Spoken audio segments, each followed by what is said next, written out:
नमस्ते दोस्तों, आप देख रहे हैं देववाणी, जहां आपको मिलती है भक्ति और ज्ञान की पवित्र आवाज। नमस्कार। आज हम एक बहुत ही दिलचस्प और कह सकते हैं रहस्यमयी विषय पर बात करने वाले हैं। हम बात करेंगे चिरंजीवियों की, मतलब हिंदू धर्म की वो 7 अमर हस्तियां जिनकी मौजूदगी आज भी एक बहुत गहरा सवाल बनी हुई है।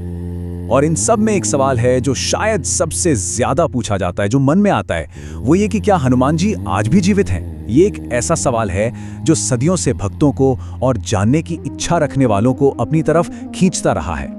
अब इस बड़े सवाल का जवाब ढूंढने से पहले ये समझना जरूरी है कि चिरंजीवी का आखिर मतलब क्या है। तो चलिए इसी से शुरू करते हैं। तो ये जो शब्द है चिरंजीवी, ये असल में 2 संस्कृत शब्दों से मिलकर बना है। चिर, जिसका मतलब है बहुत लंबा समय, और जीवी, जिसका मतलब है जीवित रहने वाला।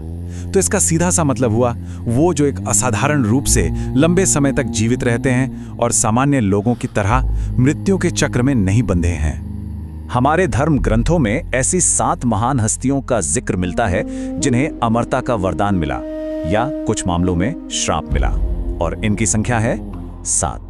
और इन 7 के नाम का जिक्र एक बहुत ही पुराने और प्रसिद्ध संस्कृत श्लोक में मिलता है जो इनकी पहचान की पुष्टि करता है। श्लोक कुछ इस तरह है: अश्वत्थामा बलिर्व्यासो हनुमांश्च विभीषणः कृपाः परशुरामश्च सप्तेते चिरंजीविनः। तो ये जो श्लोक है यही हमारा मुख्य स्रोत है जो हमें बताता है कि वो 7 अमर हस्तियां कौन हैं।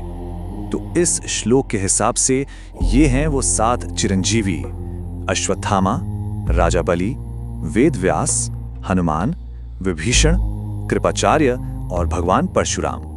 अब मजे की बात यह है कि हर किसी के अमर होने की कहानी बिल्कुल अलग है और बहुत गहरी भी। किसी को ये वरदान में मिला तो किसी के लिए ये एक श्राप बन गया। चलिए एक एक करके इनकी कहानियों को समझते हैं। देखिए, सबकी कहानी कितनी अलग है। अश्वत्थामा, जिसे श्राप मिला, राजा बलि, जिसे वरदान मिला, हनुमान जी, जिन्हें भक्ति से अमरता मिली, तो विभीषण को धर्म के रास्ते पर चलने से। हर कहानी में ना एक बहुत बड़ी सीख छुपी है। तो सबसे पहले बात करते हैं अश्वत्थामा की। इनकी कहानी एक बहुत ही अनोखा उदाहरण है कि कैसे अमरता हमेशा एक इनाम नहीं बल्कि एक बहुत बड़ी सजा भी हो सकती है। देखिए, वो गुरु द्रोणाचार्य के बेटे थे।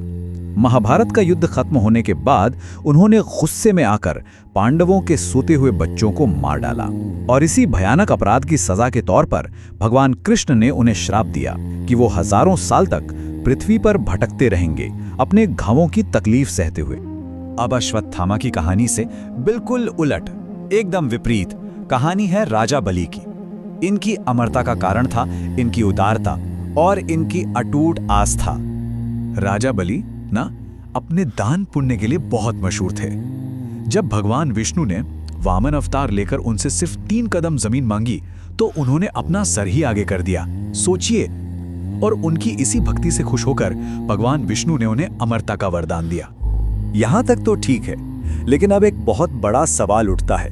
जब हम कहते हैं कि ये हस्तियां जीवित हैं, तो इसका असली मतलब क्या है? क्या वो आज भी हमारे बीच अपने शरीर के साथ मौजूद हैं, या फिर इसका कोई और ज्यादा गहरा मतलब है? देखिए, इसको समझने के 2 मेन तरीके हैं। एक है शाब्दिक विश्वास, मतलब ये मानना कि वो आज भी अपने भौतिक शरीर में कहीं ना कहीं मौजूद हैं। कई लोग तो उन्हें देखने का दावा भी करते हैं। और दूसरा है आध्यात्मिक विश्वास। ये कहता है कि वो असल में चेतना या सिद्धांतों के रूप में मौजूद हैं। उनकी मौजूदगी देखी नहीं जा सकती, सिर्फ महसूस की जा सकती है। और इस विचार को ना सनातन धर्म की एक और गहरी सोच से बल मिलता है।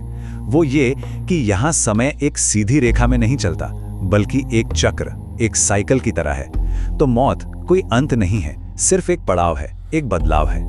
ये जो दर्शन है, ये उस शाश्वत अस्तित्व की धारणा को और भी गहरा बना देता है। तो शायद उनके असल में यहाँ होने या ना होने से ज्यादा जरूरी सवाल ये है कि वो किस चीज का प्रतीक हैं। उनकी असली विरासत, उनकी अमरता, उनके प्रतीकात्मक अर्थ में छिपी है। मतलब ये चिरंजीवी सिर्फ इतिहास के पात्र नहीं हैं, बल्कि ये कुछ शाश्वत गुणों और चेतावनियों के सबसे बड़े प्रतीक हैं। जैसे हनुमान जी अटूट भक्ति के प्रतीक हैं, परशुराम धर्म की रक्षा के, और अश्वत्थामा हमें याद दिलाते हैं कि क्रोध का परिणाम कितना भयानक हो सकता है। और अब हम वापस आते हैं अपने सबसे पहले सवाल पर, हनुमान जी पर। भगवान राम ने उन्हें एक बहुत ही खास आशीर्वाद दिया था जो सीधे सीधे उनके अस्तित्व को भक्ति से जोड़ता है। इसका मतलब बहुत गहरा है। इसका मतलब है कि हनुमान जी का अस्तित्व सिर्फ शारीरिक नहीं है, बल्कि वो तो भक्ति के जरिए ही प्रकट होते हैं। मतलब जहां सच्ची श्रद्धा, सच्ची भक्ति है, वहां हनुमान जी की जीवंत उपस्थिति है। तो आखिर में एक सवाल पर सोचते हैं, अगर भक्ति जैसा कोई गुण, कोई भाव समय से परे है, वो अमर है, तो क्या उस गुण का जो सबसे बड़ा प्रतीक है यानी हनुमान जी, वो भी अमर नहीं हुए? ये सवाल हमें अमरता के असली मतलब पर दोबारा सोचने के लिए छोड़ जाता है। तो दोस्तों, आज की वीडियो में बस इतना ही। अगर आपको ये वीडियो पसंद आया हो तो इस वीडियो को लाइक करें, शेयर करें और हमारे चैनल को सब्सक्राइब करना न भूलें। बेल आइकन को जरूर दबाएं ताकि ऐसी धार्मिक और